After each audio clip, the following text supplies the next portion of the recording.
దేవుని పరిశుద్ధ నామమునకు మహిమ కలుగును గాక. మరి దేవుని మహాకృపను బట్టి ఈనాటి ప్రత్యేకమైన పునరుద్ధాన ఆరాధనా క్రమంలో మనం పాల్గొని మరి కొంత సమయం ఘనుడైన యేసుక్రీస్తు వారి పరిశుద్ధ నామాన్ని మహిమపరచుటకు, దేవుని కొనియాడుటకు, ప్రభు మనలను ప్రేమించి మనకు అనుగ్రహిస్తూ వచ్చినటువంటి ఈ శ్రేష్టమైన సమయమును బట్టి దేవునికి మహిమ కలుగును గాక. ప్రియులారా, ఈరోజు చాలా ప్రాముఖ్యమైనటువంటి పునరుద్ధాన దినము. ప్రభువైన యేసుక్రీస్తు వారు మన పట్ల చేసినటువంటి శ్రేష్టమైన ఆ త్యాగమును మనం జ్ఞాపకం చేసుకొనొచ్చు. దేవునికి ప్రత్యేకమైన కృతజ్ఞతా వందనాలు చెల్లించటము, అలాగే దేవుని పాడి కీర్తనల ద్వారా దేవుని నామాన్ని మహిమపరచటం, అలాగే కొన్ని స్పెషల్గా ప్రభు మన పట్ల, మన బిడ్డల పట్ల చేసినటువంటి మేలులను బట్టి ప్రత్యేకంగా దేవునికి వందనాలు చెల్లిస్తూ ప్రభు సన్నిధిలో ముందు కొనసాగటం దేవుడు మనకు అప్పగించినటువంటి బహుధన్యకరమైన స్థితి అయి ఉన్నదని కూడా నేను తెలియచేస్తూ ఉన్నాను. ఈరోజు స్పెషల్గా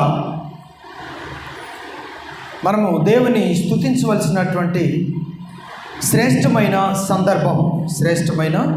సందర్భం ఏమై ఉన్నదో మనం కొన్ని విషయాలను జ్ఞాపకం చేసుకొనొచ్చు.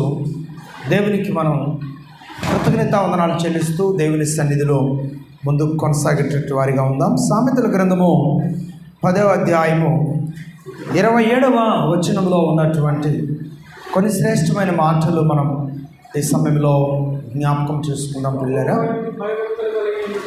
యెహోవా యందు భయభక్తులు కలిగి ఉండుట దీర్ఘాయువునకు కారణము. యెహోవా యందు భయభక్తులు కలిగి ఉండుట దీర్ఘాయువునకు కారణము. ఈరోజు మనందరము కూడా ఎన్నో సంవత్సరాలు సంపాదించుకోవాలి, గొప్ప దీర్ఘాయువును సంపాదించుకోవాలి, ఈ లోకంలో మంచి సాక్ష్యం సంపాదించుకోవాలి, అలాగే ఉన్నతమైన స్థాయిని సంపాదించుకోవాలి, గౌరవార్థమైన లైఫ్ను సంపాదించుకోవాలి, డబ్బు సంపాదించుకోవాలి, పేరు సంపాదించుకోవాలి. ఈ లోకంలో మన కళ్ళకు కనిపించే ప్రతి పరిస్థితులన్నీ కూడా మన సొంతం కావాలని ఆశించే సమాజంలో మనం ఉన్నాం. సహజంగా ఈ ఆలోచనలు ప్రతి మనిషిని తడుతూ ఉంటాయి. ప్రతి మనిషి ఈ లోకంలో తన జ్ఞానమును తను గుర్తించిన తర్వాత తన ఆలోచన చొప్పున తను ప్రయోజకులు కావాలని ఆలోచన చేస్తూ ఉంటారు. ప్రియులరా, ప్రయోజకులు అవటం, కొంతమంది ధనాన్ని సంపాదించి, బంగారం సంపాదించి, ఉన్నతమైన జీవితాన్ని సంపాదించుకొని విలువగా బ్రతకాలని కొంతమంది ఆశపడుతూ ఉంటారు. కొంతమంది ఏమో నేను ఏమి సంపాదించకపోయినా, ఏమి సంపాదించినా నేను అనుకున్నటువంటి మందు ప్రతిరోజు తాగటంలోనే ఘనత ఉన్నదని చెప్పి మందు తాగేవారు అనుకుంటారు. పేకాడేవాళ్ళు ఏమనుకుంటారు, నేను ఘనత నొందాను అనేదానికి ప్రతిరోజు నేను వెళ్ళి కూర్చొని ఆడే ఆట నైపుణ్యంగా ఆడితే నా జీవితంలో నేను విజయాన్ని సాధించినట్టే అనుకుంటాను. ఈ విధంగా ప్రియులరా, ఎవరి ఆశలు వారిని ప్రయోజనకరంగా మారుస్తాయని అనుకుంటారు. లోకస్తుల యొక్క ఆశలేమో లోకస్తుల విషయాలలో ప్రయోజకులుగా ఉండాలని కోరుతూ ఉంటారు.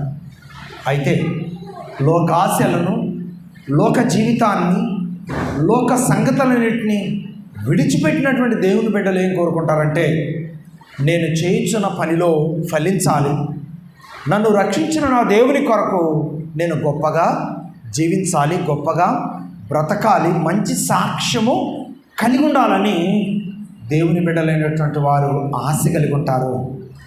ఈ లోకంలో నువ్వు ఎలాంటి ఆశ కలిగి ఉన్నావు, నువ్వు ఎలాంటి ఆలోచన కలిగి ఉన్నావు, దేవుని ఆలోచన ఏంటి, దేవుని ఆశలేంటి? దేవుని యందు భయభక్తులు కలిగిన ప్రతి బిడ్డ పట్ల దేవునికంటూ ఒక ప్రత్యేకమైన ఆశ ఉంటుంది. ఏంటి ఆశ?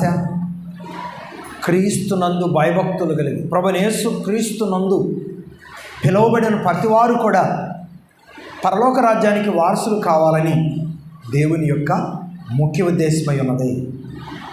దేవుని ద్వారా పిలువబడిన ప్రతివారు పరలోకానికి వారసులుగా మారాలని, పరలోకానికి వారసులుగా నిలవాలని దేవుడు కోరుకుంటూ ఉన్నాడు. ఈ రోజున మరి ఆయన బిడ్డలంగా మనమేం ఆశిస్తున్నాం? దేవుడు మనల్ని ఏం ఆశిస్తున్నాడు? మనము దేవుణ్ణి ఏమి ఆశిస్తున్నాం? ఈ కమ్యూనికేషన్ కొంచెం జాగ్రత్తగా అర్థం చేసుకోవాలని దేవుని వాక్యం తెలియజేస్తాం. అలాగే దేవుడు మనల్ని ఏం ఆశిస్తున్నాడంటే, తన పిలుపు నుండి తన యొద్దకు వచ్చి తన యందు భయభక్తులను జీవించి దేవుని మార్గంలో నడుస్తూ వచ్చినటువంటి వారంట దైవరుగా ఉండాలని కోరుకుంటున్నారంట. దైవ కుమారులుగా ఉండాలని ఆయన కోరుకుంటున్నాడంట.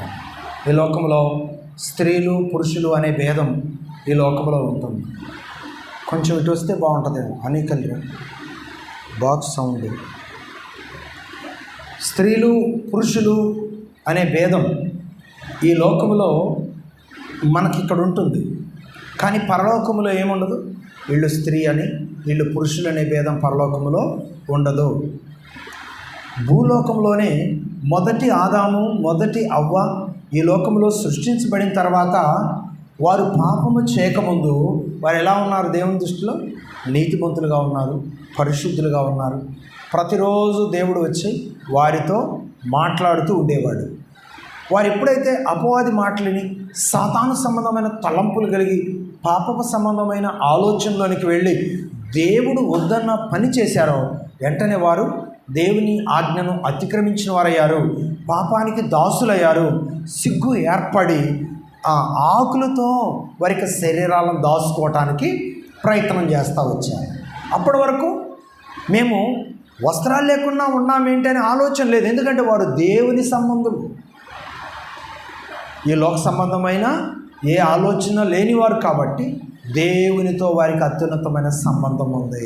వారు దేవుని వారిగా, వారు దైవ సంబంధులుగా వారు ఆ రోజుల్లో నిలిచి ఉన్నారు.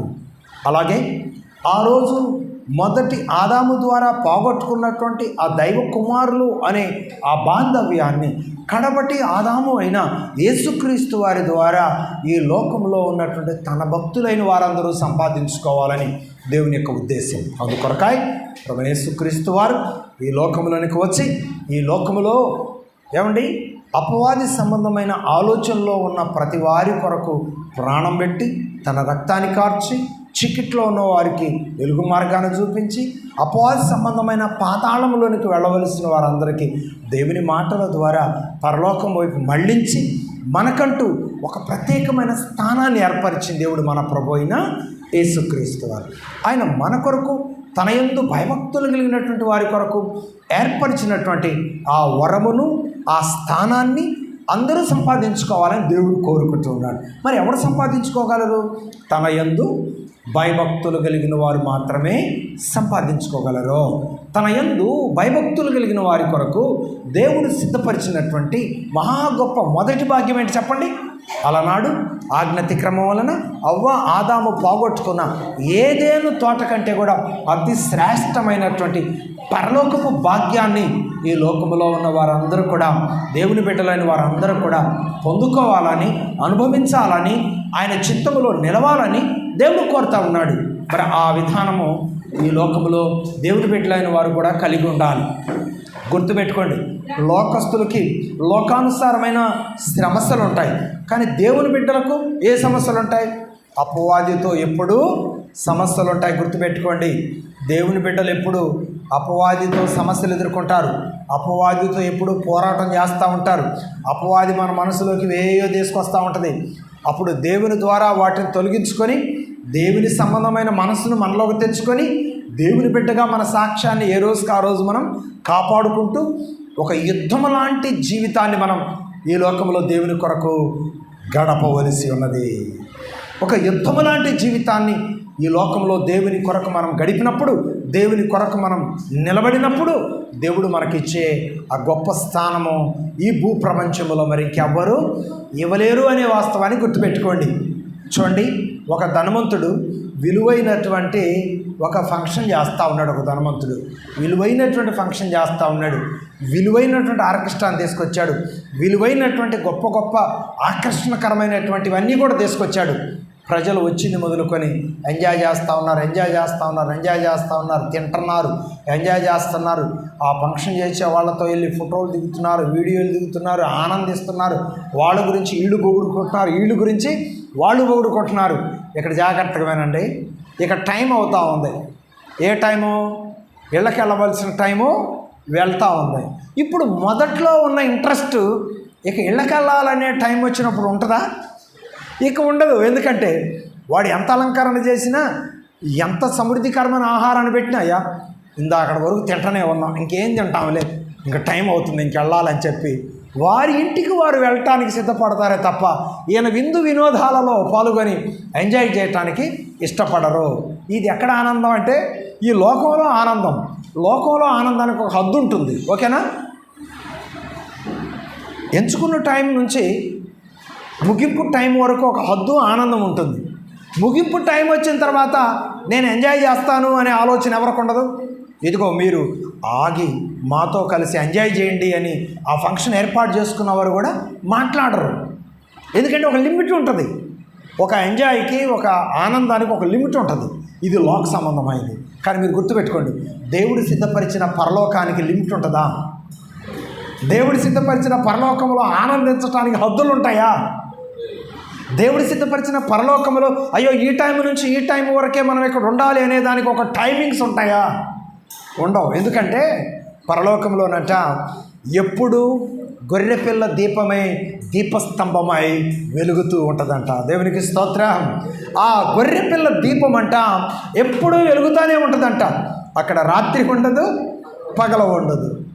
ఎప్పుడు అక్కడ గొర్రెపిల్ల దీపము వెలుగుతూ ఉంటుందంట. అలాగే ఇక అక్కడ ఆకలి ఉండదు, దప్పిక ఉండదు అని కూడా దేవుని వాక్యం తెలియజేస్తూ ఉంది. అయ్యో ఆకలి అవుతుంది, మరి ఏం తినాలి, ఉదయం టిఫిన్ చేయలేదు, మరి మధ్యాహ్నం అయినా భోజనం చేద్దాం అనుకుంటే ఈ ఫంక్షన్ వాళ్ళు లేట్ చేసేటట్టున్నారు అనే ఆలోచన ఏమైనా ఉంటుంది అక్కడ? ఆకలి ఉండదు, దప్పిక ఉండదు. ఎల్లప్పుడూ పరలోకంలో దేవుని సంబంధులుగా ఆయనతో కలిసి ఆనందిస్తూనే యుగయుగాలు కొనసాగిపోయే గొప్ప భాగ్యాన్ని ఎవరికి ఇవ్వాలని ప్రభు ఆశపడుతున్నారు? చెప్పాలి. ఎవరికి? మనం పెంచుకునే కుక్కలక, మనం పెంచుకునే పక్షులక, మనకి ఈ లోకంలో మన అవసరతలన్నీ తీర్చే వృక్షములకు, జలరాశులుక? మరి ఆ పరలోక భాగ్యాన్ని ప్రత్యేకంగా దేవుడు ఎవరి కొరకు సిద్ధపరిచాడు? గుర్తుపెట్టుకోండి, కేవలం తన యందు భయభక్తులు కలిగినటువంటి వారికి మాత్రమే సిద్ధపరిచాడు.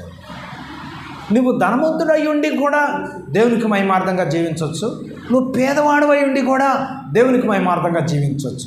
పరలోకంలోనికి వెళ్ళాలనే ఆశ నీకుంటే ధనవంతుడు, పేదవాడు, ఆ కులము, ఈ కులము అనేటువంటి భేదాభిప్రాయమే లేదు అనే దేవుని వాక్యం కూడా స్పష్టంగా తెలియజేస్తాను. నీకు పరలోకం కావాలా? ఈ భూలోకంలో మనిషిగా జీవించి నువ్వు ఈ లోకంలో ఉన్నప్పుడే నువ్వేం చేయాలంటే దేవుని యందు భయభక్తులు జీవించే జీవితాన్ని నువ్వు కలిగి ఉండాలని దేవుని వాక్యం తెలియజేస్తాను. లోకంలో ఉన్న ఆనందాన్ని నువ్వు వదిలిపెట్టేసేయాలి. దేవునితో కలిసి ఆనందించే భాగ్యాన్ని నువ్వు సంపాదించుకోవాలి. ఈ లోకంలో నీ కొరకు నువ్వు ఎంతైనా కష్టపడాలి. అయితే నీ కొరకు ప్రాణం పెట్టిన దేవుని కొరకు మాత్రం సమర్పించుకొని బ్రతకాలి. ఆయన పిలుపుకు లోబడి బ్రతకాలి. ఆయనకి ఇష్టంగా ఈ లోకంలో నువ్వు అడుగులు ముందుకు వేయడానికి ఎప్పుడు సిద్ధంగా ఉండాలి అని దేవుని వాక్యం తెలియజేస్తాను. ఈరోజు నువ్వు దేనికి సిద్ధంగా ఉన్నావు? కొంతమంది లోకంలోనూ సిద్ధంగా ఉంటారు, దేవుని దగ్గర కూడా సిద్ధంగా ఉంటారు. అది దేవునికి ఇష్టం లేదు. బైబిల్ ఏం చెప్తుందంటే నువ్వు ఉంటే ఎచ్చగానే నుండి, లేకపోతే చల్లగానే ఉండదు. నిలువెచ్చని జీవితం దేవునికి ఏమాత్రం ఇష్టమైనది కాదు. నీకు ఉన్న దాంట్లో నమ్మకంగా ఉండాలి. దేవుడు మనకిచ్చిన ఈ ఆయుష్కాలంలోనే దేవుని మహిమ కొరకు జీవించే విధంగా ఉండాలి తప్ప నీ సొంత ఆలోచనల ప్రకారం ఈ కొద్ది జీవితాన్ని పంచుకోవాలని ప్రయత్నం చేయడానికి ఎప్పుడు నువ్వు ముందడుగులు వేయొద్దు. నీ కష్టం నువ్వు పడాలి. ఎన్ని బాధలైనా, ఎన్ని వ్యాధులైనా, ఎన్ని ఇబ్బందులైనా ఎదుర్కోవాలి. నువ్వు నమ్మిన దేవుని మహిమ కొరకు నమ్మకంగా జీవించాలి. అలాగ నువ్వు జీవించడం ద్వారా ఈ లోక యాత్ర ముగించిన తర్వాత దేవుడు సిద్ధపరిచిన గొప్ప భాగ్యాలు ఏంటంటే, పరలోకము నీ కొరకు సిద్ధంగా ఉంది. తర్వాత నీకు ఒక బిరుదు కూడా దేవుడు అక్కడ సిద్ధపరిచాడు. ఏ బిరుదు అది? దేవుని వారు అనేటువంటి బిరుదు కూడా దేవుడు అక్కడ సిద్ధపరిచాడు. ఈ లోకములో ఇక్కడ ఉన్నంతకాలం దేవుడు నీకు ఇక్కడిచ్చినటువంటి బిరుదు ఏంటంటే ఆయన భక్తులు, ఆయన బిడ్డలు అనేటువంటి బిరుదును దేవుడు ఈ లోకంలో మనకిస్తూ వచ్చాడు అనే వాస్తవాన్ని కూడా మీరు గమనించాలి ప్రియులారా. అందుకే దేవుని యొక్క వాక్యం ఏం చెప్తుందంటే, ఒకసారి 128వ కీర్తన ఓపెన్ చేయండి. దేవుని వాక్యం ఈ విధంగా తెలియజేస్తూ ఉంది ప్రియులారా. 128వ కీర్తన దయచేసి ఒకసారి ఓపెన్ చేయండి. అక్కడ ప్రభు తెలియజేస్తున్న మాటలు ఏంటంటే యెహోవా యందు భయభక్తులు కలిగి ఆయన త్రోవల యందు నడుచు వారందరూ ధన్యులు. నిశ్చయముగా నీవు నీ చేతుల కష్టార్జితము అనుభవించదవు. నీవు ధన్యుడవు, నీకు మేలు కలుగును. నీ లోగిట నీ భార్య ఫలించు ద్రాక్షావళి వలె నుండును. నీ భోజనపు బల్ల చుట్టూ నీ పిల్లలు ఒలీవ మొక్కల వలె ఉందురు. యెహోవా యందు భయభక్తులు గలవాడు. చిన్నబాబు తొందరమ్మ. యెహోవా యందు భయభక్తులు గలవాడు ఇలాగూ ఆశీర్వదింపబడును. సియోనులో నుండి యెహోవా నిన్ను ఆశీర్వదించును. నీ జీవితకాలం అంతయు యెరూషలేమునకు క్షేమము కలుగుట చూసేదవు. నీ పిల్లల పిల్లలను నువ్వు చూసేదవు. ఇశ్రాయేలు మీద ఎంత గొప్ప వాగ్దానం అండి ఈ వాగ్దానం. ఈ భూలోకములో దేవుని యందు భక్తి కలిగిన వారు, మొదట ఆయన నీతిని, ఆయన రాజ్యాన్ని ఎదికిన వారు, ఇదిగో ఈ క్రియలన్నిటికీ వారసులు అవుతారు, ఈ క్రియలన్నిటికీ అర్హులవుతారని స్పష్టంగా మరి దేవుని వాక్యం తెలియజేస్తూ ఉన్నప్పుడు మనమేం ఆలోచిస్తున్నాం? ఫస్ట్ నువ్వు భక్తి కలిగి ఉంటూ నేర్చుకో. ఆ తర్వాత నీ కొరకు దేవుడు సిద్ధపరిచినవన్నీ నువ్వు అనుభవించే అవకాశాలు నీకుంటాయి.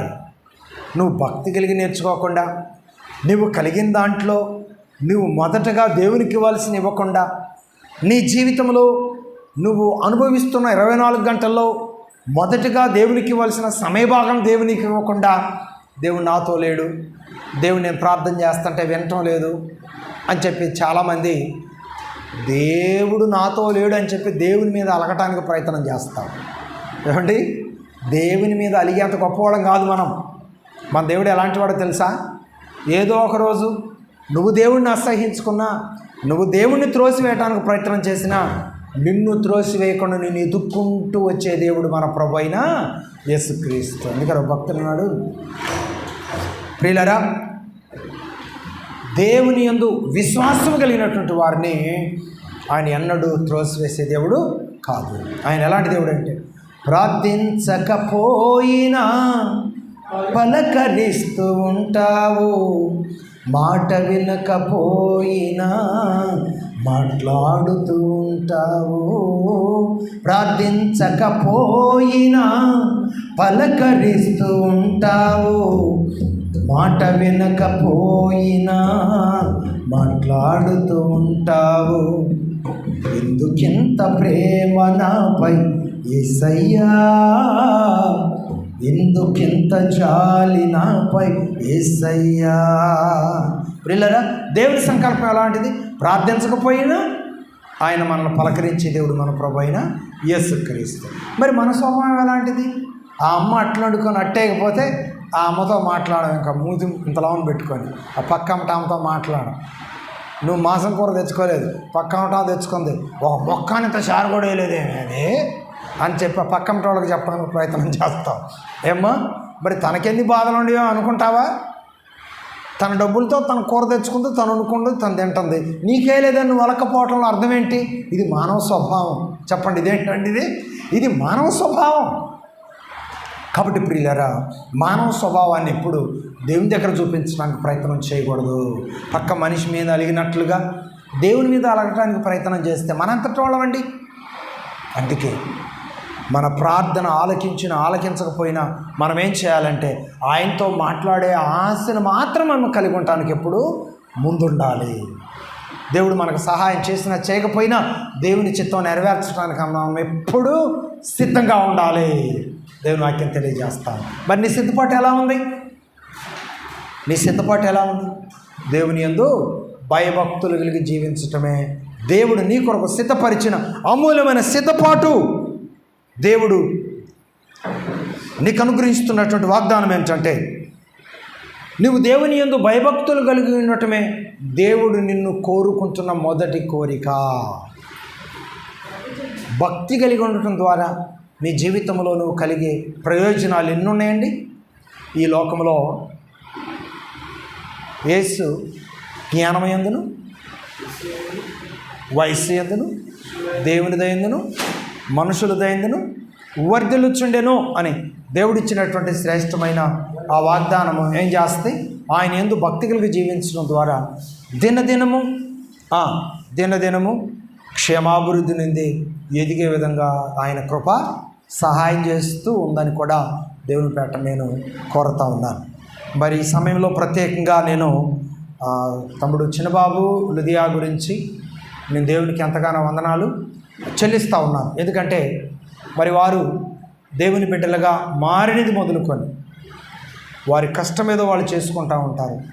దేవుడిచ్చింది తింటూ మరి చక్కగా దేవుని యందు అన్ని విషయాల్లో క్రమము కలిగి ఉంటూ మరి దేవుడు వారికి ఇచ్చినటువంటి బిడ్డలను చిన్న వయసు నుండే వారు దేవునిలో గొప్పగా వెదగాలి, దేవుని యొక్క దీవెనలతో వారు గొప్పగా ఫలించాలని కోరుకుంటూ ప్రార్థన చేస్తూ ఉన్నటువంటి కుటుంబంలో మరి వీరి కుటుంబం ఒకటి అని ప్రభు పేట నేను చాలా గొప్పగా చెప్తా ఉన్నాను. ఇందాక నేను మీకు చదివించిన ఆ వాక్యం 128వ కీర్తనలో ఉన్నటువంటి ఆ వాక్యం, ఇది కుటుంబాలకు సంబంధించిన ఆశీర్వాదకరమైనటువంటి వాగ్దానంతో కూడినటువంటి దేవుని యొక్క సందేశం. ఆ వాగ్దానానికి, ఆ సందేశానికి ఇదిగో ఈ బిడ్డలు అర్హులుగా ఉన్నారు అని చెప్పేదానికి నేను ఎంతగానో సంతోషిస్తూ ఉన్నానని కూడా ప్రభుపేట నేను మనవి చేస్తూ ఉన్నాను. మరి ఈరోజు దేవుని మహాకృపను బట్టి బాలు, సంజయ్ బాలు పూర్తి పేరు, ఈరోజు బాలు బర్త్డే. మరి దేవుని దయను బట్టి చిన్నప్పటి నుంచి తల్లి గర్భంలో పిండముగా రూపించబడక నుండే దేవాతి దేవుడు ఈ బిడ్డను ఒక ప్రయోజకుడిగా, భవిష్యత్తులో ఒక మంచి సాక్షిగా, ఒక మంచి భక్తునిగా, ఒక మంచి విద్యావేత్తగా, ఒక మంచి బుద్ధి కలిగిన వానిగా, ఒక మంచి గొప్ప ఉన్నతమైన స్థాయిని పొందిన వ్యక్తిగా సర్వసమాజం చూడాలని దేవుడు ఎవరి మీద ఆశ పెట్టుకొని ఉన్నాడు? ఈరోజు బర్త్డే జరుపుకుంటున్న బాలు మీద ఆశ పెట్టుకొని ఉన్నాడు. ఎవరూ నేర్పలేదు, అద్భుతంగా కాంగో ప్లే చేస్తున్నాడు. ఎవరు నేర్పారు చెప్పండి? ఎవరు నేర్పారు? ఆయన పట్ల ఆయన బిడ్డలైన వారు కలిగి ఉన్న ఆసక్తిని తన బిడ్డలైన వారికి ఖచ్చితంగా నెరవేర్చే దేవుడు, తీర్చే దేవుడు మన ప్రభు అయిన యేసుక్రీస్తు వారు. అలాగే ఇప్పుడు కొంచెం పెద్దవాడు అవుతున్నాడు. ఎన్నో బర్త్డేనా? 13. దేవుని మహాకృపను బట్టి 12 పూర్తి చేసుకొని 13లోకి వచ్చాడు. మరి ఇక వయసు పెరిగే కొంది, ఆయుస్సు పెరిగే కొంది పెద్దవాడవుతాడు. పెద్దవాడయ్యే కొంది బాధ్యతలు పెరుగుతూ ఉంటాయి. ఏం బాధ్యతలు? చదువు బాధ్యతలు పెరుగుతూ ఉంటాయి, వయసు బాధ్యతలు పెరుగుతూ ఉంటాయి, చదువు బాధ్యతలు పెరుగుతూ ఉంటాయి. వాటితో పాటు ఏ బాధ్యత పెరగాలి? దేవుని యొక్క బాధ్యత కూడా పెరగాలి. దేవునికి స్తోత్రం. 13 సంవత్సరాలు మరి దేవుని దయను బట్టి 12 సంవత్సరాలు పూర్తి చేసుకొని 13లోనికి ప్రవేశిస్తూ వచ్చాడు. మరి ఈ 13 సంవత్సరాల వరకు అద్భుతంగా ఒక దేవుని సన్నిధిలో ఒక వరాన్ని పొందాడు. ఏంటంటే ఆ వరం వాయిద్యము వాయించే వరాన్ని పొందాడు, పాట పాడే వరాన్ని పొందాడు. ఓకేనా? మరి దేవుని చిత్తమైతే ఫ్యాట్ కొట్టే విధంగా కూడా దేవుడు సహాయం చేయనాగున ఆ దేవుడు ఈ బిడ్డను దీవించునుగాక. బాలు ఫ్యాట్ కొట్టాలి, తిమోతి కీబోర్డ్ వాయించాలి. అద్భుతమైన ఆరాధన మనం మరి కలిగి ఉండటానికి ప్రభువు సహాయం చేయునుగాక. మరలా బాలు ఉన్నతమైన చదువులకు వెళ్ళే టైం కల్లా ఇప్పుడు ఎన్నో క్లాసు 7th, అంటే ఇంకా మనకు ఒక్క 8th వరకే మనకు ఛాన్స్. బాలుతో మనకి ఎప్పుడు కావాలంటే అప్పుడు అత్యున్నతమైనటువంటి కాంగో అనుభవం ఉండేది. 9thలోకి వెళ్ళిన కానుంచి వాళ్ళని ఇక జాగ్రత్తగా వాళ్ళ పరిధిలోకి తీసుకుంటారు మాస్టర్స్. ఇక 10thలోకి మనకు అందకుండా చేస్తారు. అందు నిమిత్తం మరి ఈలోగానే అన్ని నైపుణ్యతలు బాలు చదువుతో పాటు భక్తితో పాటు వాయిద్య కళా విధానంలో కూడా ప్రయోజకుడిగా వర్ధిల్లాలని ప్రభు పేట నేను కోరుతా ఉన్నాను. ఎంత వయసు పెరిగినా ఎంత వయసు పెరిగినా ఎంత జ్ఞానం పెరిగినా దేవుని ఎదుట మాత్రం ఎప్పుడు మోకరించి తల వంచే బిడ్డగా దేవుడి బిడ్డను ఆశీర్వదించి వర్ధిల్లింపచేయాలని మనం కోరదాం. దేవుని చేతులకి బిడ్డను మనం అప్పగించి ప్రార్థన చేద్దాం. మరి దేవుడు ఇచ్చిన వాక్యం ప్రకారం సామెతల గ్రంథం 10వ అధ్యాయం 27వ వాక్యంలో మనం చదువుకున్నట్లు, యెహోవా యందు భయభక్తులు కలిగినట దీర్ఘాయువునకు కారణమో. మరి ఈ బిడ్డ దేవుని యందు భక్తి కలిగి ఉండి మరి దీర్ఘాయువును సంపాదించుకొని సంవత్సరమునకు సంవత్సరం దేవుని దయలో దేవుని కృపలో గొప్పగా సంపాదించుకొని ఎలాంటి బర్త్డేలు ఎన్నో జరుపుకొని దేవుని కృపలో ఆనందించబిడ్డగా, దేవుని భక్తిలో ఆనందించబిడ్డగా, చదువు జ్ఞానములో వర్ధిల్లబిడ్డగా, మరి ముఖ్యంగా తల్లిదండ్రులను సంతోషపరిచేబిడ్డగా మరి ఈ బిడ్డ ఇలాంటి బర్త్డేలు ఎన్నో జరుపుకొని దేవుని కృపలో వర్ధిల్లాలని ప్రభు పేట నేను తెలియజేస్తూ 65వ కీర్తన 11వ శరణం ప్రకారం సంవత్సరమును నీ దయాకిరీటము ధరింపజేస్తున్నావు అని దేవుడిచ్చిన వాగ్దానం బాలు పట్ల దేవుని నెరవేర్చి మరి 13వ సంవత్సరం అంతా కూడా దేవుని యొక్క క్షేమాభివృద్ధిని, చదువులో శ్రేష్టమైన జ్ఞానమును దేవుడు సమృద్ధిగా అనుగ్రహించి ముందుకు నడిపించిన గాక. ఆమేన్, ఆమేన్, ఆమేన్. మరి ఈ సమయంలో చిన్న ప్రార్థన చేద్దాం. ప్రేమ కలిగిన తండ్రి, నీకు వందనాలు. ఎత్తబడిన నీ మాటలు ప్రభా, మీరు ఈ లోకంలో ఉన్న దేవుని బిడ్డల కొరకు సిద్ధపరిచిన మాటలు, అలాగే ఈ లోకంలో ఒక మేలుకరమైన స్థితిలోనికి ప్రవేశిస్తున్న బిడ్డలు అనుభవించవలసిన ఆనందంలో ఉన్న మెళుకువలను ప్రభా మీరు మాతో మాట్లాడుతూ వచ్చిన విధానాన్ని బట్టి వందనాలు. బాలు బర్త్డే సందర్భంగా ఇక జరగవలసిన నెక్స్ట్ కేక్ కటింగ్ కార్యక్రమం, మిగతా కార్యక్రమాలన్నీ కూడా నీ నామమునకు మహిమార్థంగా నడిపించి ప్రభదా చేసి మహిమ పొందను. ప్రభువును ప్రేరక్షకుడైన యేసయ్య నామములో ప్రార్థించండి వేడుకుంటున్నాను పరమ తండ్రి. ఆమేన్, ఆమేన్, ఆమేన్. ఓకే నాన్న, thank you, God bless you. తర్వాత మళ్ళీ స్పెషల్గా వస్తాడు కేక్ కూడా. సండే ఈరోజు అన్నీ కలిసి వచ్చాయి బాలుకి. ఈరోజే బర్త్డే రావటం, ఆరాధనలో మరి ఈ కార్యక్రమాన్ని నడిపించడం చాలా సంతోషకరమైనటువంటి విషయం. మరలా పిలిచినప్పుడు రానా? ఓకే. మరి ఈ సమయంలో ఆరాధన క్రమంలో భాగంగా మనందరం కలిసి నీ ధనము నీ ఘనము అనే కీర్తన పాడుకుంటూ ఆరాధన కానుక